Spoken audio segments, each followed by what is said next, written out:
Oh, I'm very crackly. What's with that? Crackly too much. So yeah, just watched WandaVision. Not entirely sure where to really start with that. So yeah, this is WandaVision. This is Marvel's first output in forever.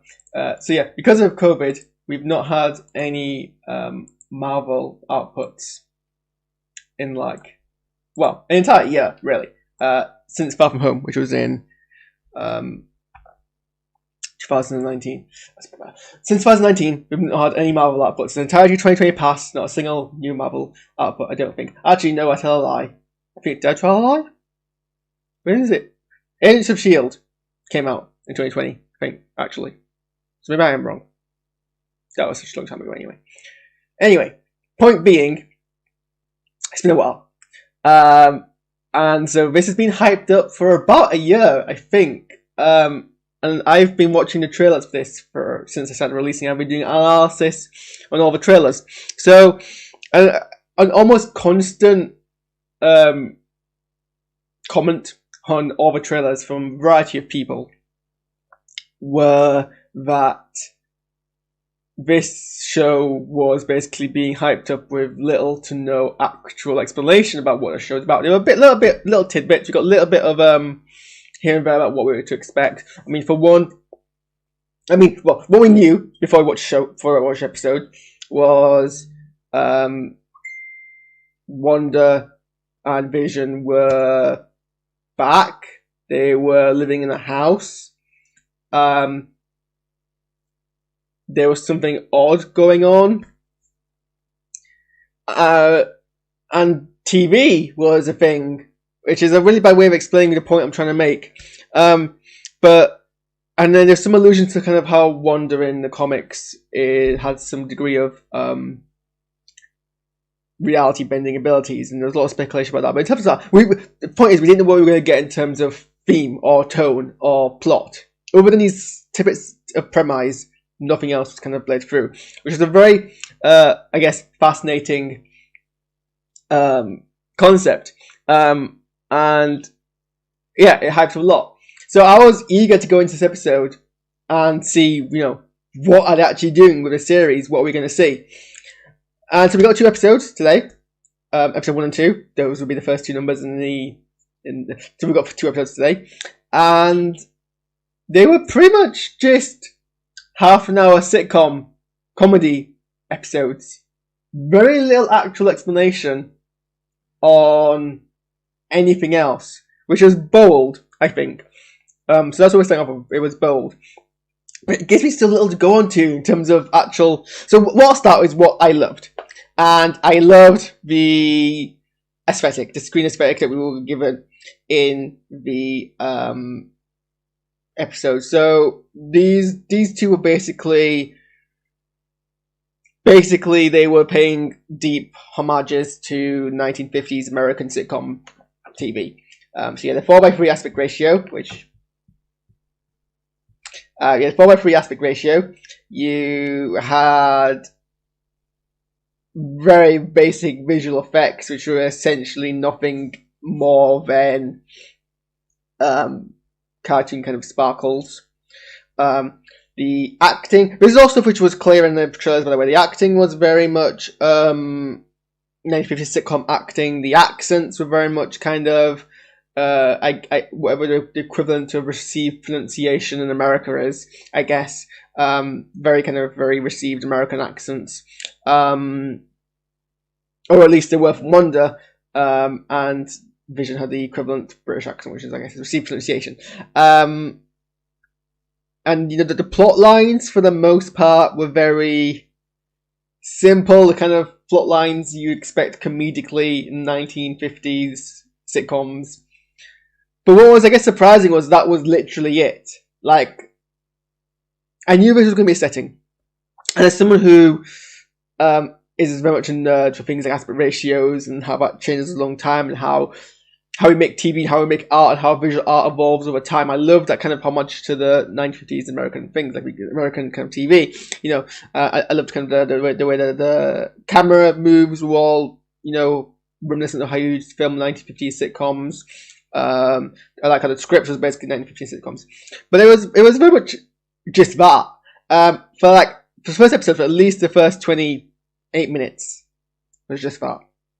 And then at the end of this, basically was this carry on sitcom style plot, which was essentially, you know, mixed communications about the boss coming over and it being anniversary, and, you know, that kind of adult humor, what would pass for adult humor in the 1950s, you know, family kind of humor.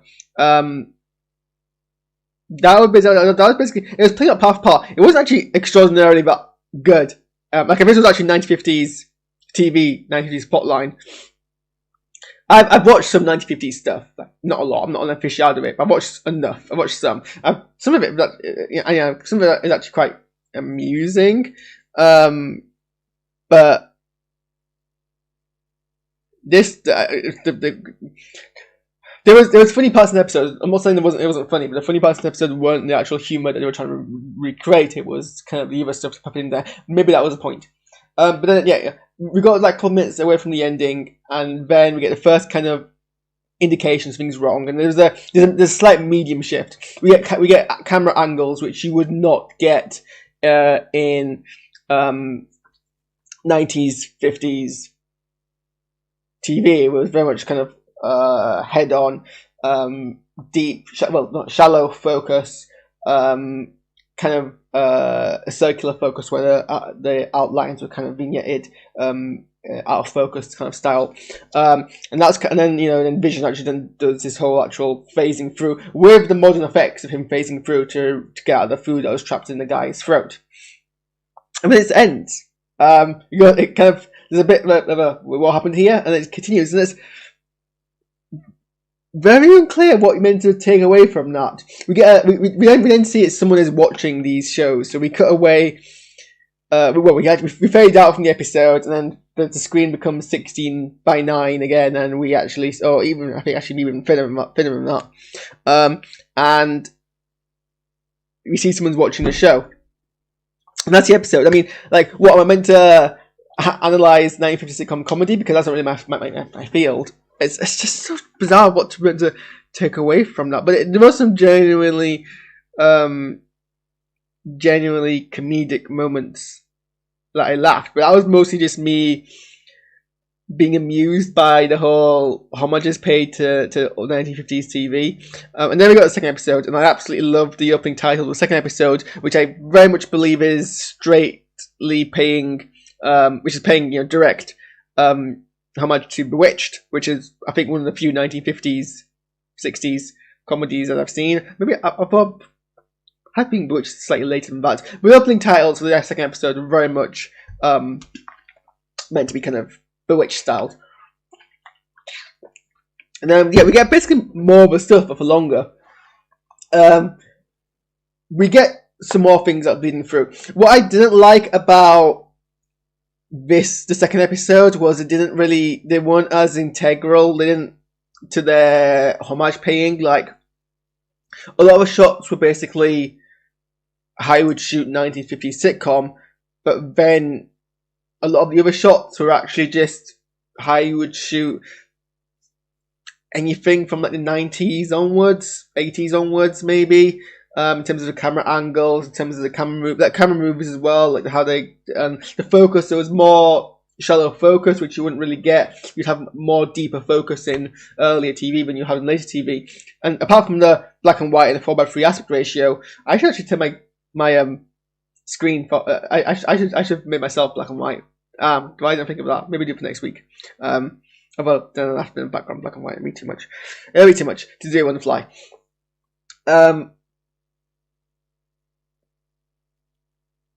Yeah, I did think Bewitched was like 1960s. But yeah, I didn't like how the second episode kind of dropped a lot of the homages to 1950s. I think they should have, unless that's the point, unless we're meant to see this gradual bleed through of well, this gradual bleed away of 1950s kind of aesthetic style. But yeah, and then we get a couple of kind of weird things happening. So we get a toy helicopter that's in color, which is amusing because it's like, well, does that mean at least our protagonists see everything in black and white, and they just don't realize? I mean, I guess that's the point, really. It happens later on when the radio kind of smashes. Well, the radio causes a glass to smash, and someone bleeds, and they bleed red. And then towards the end, color starts bleeding through as well. I don't know if that's meant to be reminiscent. Well, that's what I'm about to say. I don't know if episode 3 is going to be in color. I don't know if the whole color bleeding through towards the end was meant to indicate we're moving forward, like kind of a set of decades, or well, a single decade. That's what we can pick up next week. But yeah, it gives so little away. After I watched the first episode, I was saying that it makes sense why they would release 2 episodes to start with, because if you just watch the first episode, it'd be kind of frustrating. But even on the second episode, I'm equally frustrated. That's the thing. I was expecting so much, and well, no, I was expecting so much. I was expecting something because we were given little, and for me, that was exciting. It was exciting to not be given enough about what we were actually going to see, and so I was expecting, today to basically have some answers answered. But nothing was answered. We've got no answers whatsoever. Very little kind of indications. And I'm frustrated. Maybe that's the whole point. So maybe I can't be angry about being frustrated, and for being frustrated doesn't mean to make me feel. Interesting that they had those adverts in the middle of each episode. One was of a Stark Industry toaster. And what was interesting about that, it was the beeping of the toaster was actually in colour, like the light was flickering. And it was beeping like it was a bomb. But then that didn't pay off for anything, but I assume it will later on. In the second episode, we got a Strucker watch, and Strucker was obviously the person who we saw in Agents of... Strucker was the guy who was in Age of Ultron, and he was briefly the end of Winter Soldier, who was the person who actually did the experiments on Wanda, now that I think about it.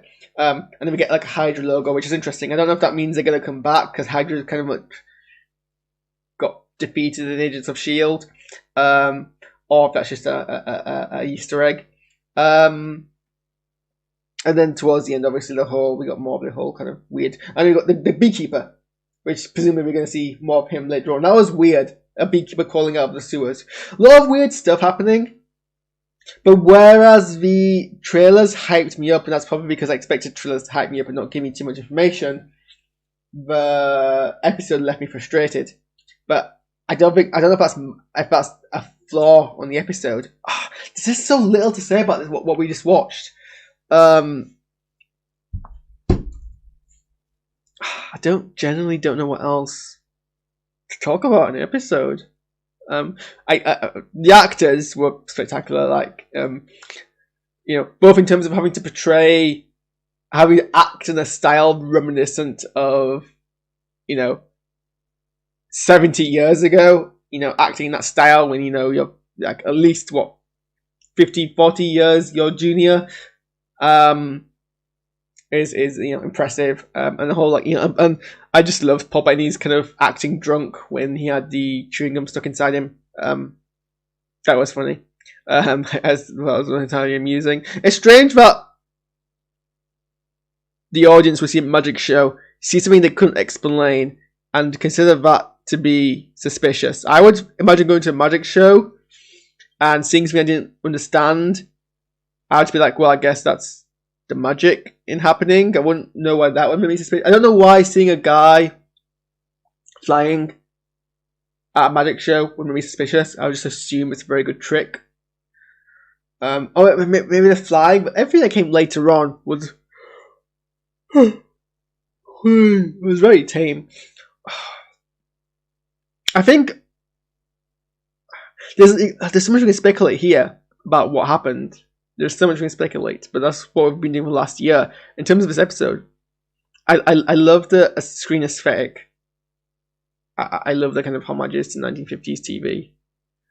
Just so but it's just so confused about what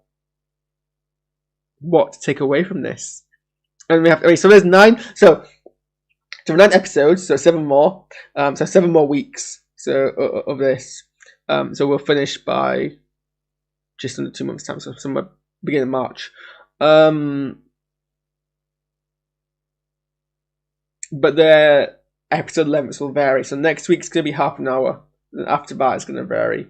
So next week's going to be like apparently, next week's going to also be a half an hour kind of sitcom style episode.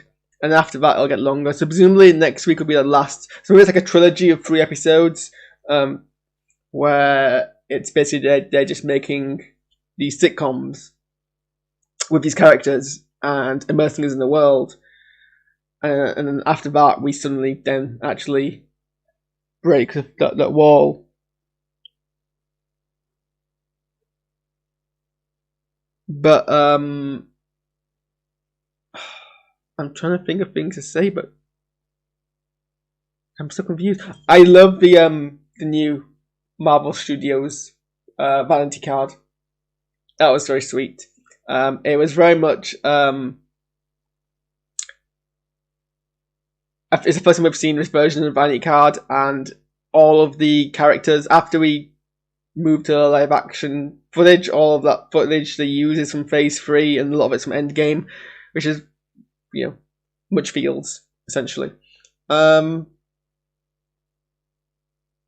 was funny. It was funny how they kind of just did their thing really over the top this episode. I like that. It's just so strange how little it is. The episodes went so quick too, and very little happened. Like very little happened plot wise. First episode, we see them both go out about their day, and then they come home for a meal, and then that happens. And it isn't. And then the second episode, a bit more happens. It starts off slow, but maybe that's the point. But I feel like if you're not already hyped up for this, and if you haven't already invested yourself in this show, that this alone might put you off. If you weren't invested, if you just tuned in, you might watch this and be like, I don't get it. And so it's trusting that you, the audience, are going to watch this a lot. So yeah, I think that's all the thoughts I can give. I mean, generally don't know what else to say. This is like, I feel bad because, you know, you've tuned in to watch this and you expect something from it. But like, and it's only TV is the only thing that can take this long to set something up, because the film, if this was the first hour of a film, you would not be impressed. I wouldn't be impressed. My teeth hurt, but if it's as the first hour of a TV program, it can kind of get away with it, but then kind of I feel like this is a show you can't really talk about until you've seen everything. But you know, I didn't know that before I agreed to do this. I said, as if I'm being told to do this. I told myself to do this. You get what I'm saying? Oh. I'm just trying to sift, rewatch the episodes in my brain and try to think of anything else to mention that stood out. But it gave so little away, was the point.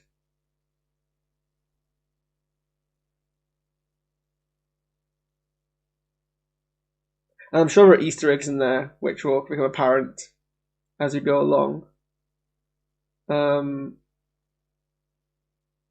But it's like, there's nothing to compare against. Like, when you use these reactions, you compare the reactions against either your preconceptions, or you compare these reactions against what you expect it to go by based on previous output.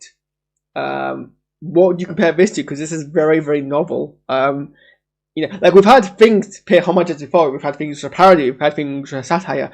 This isn't any of those. But for anything, this is even paying homage. This is even paying a homage to satire. So it's a very weird kind of premise to start off with. So yeah, I think let's end there because otherwise I'm blabbering, and also I want to finish eating my chips. So let me know in the comments if you gleaned anything from that of use. Otherwise, I guess I'll see you next week and see how well it goes then. Alright. Bye. I genuinely don't know what else to say.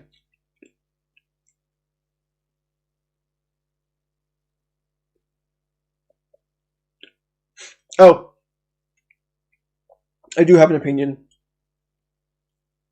I think the theme tune at the end doesn't fit the tone of the show at the moment, at least. So that was bizarre. The theme at the end was very lackluster, which is bizarre because Chris Beck, who composed it, and Chris Beck's a really good composer. Like I'm pretty sure he did Buffy, I'm pretty sure he did Frozen. I've got chips to my cheek. My cheek.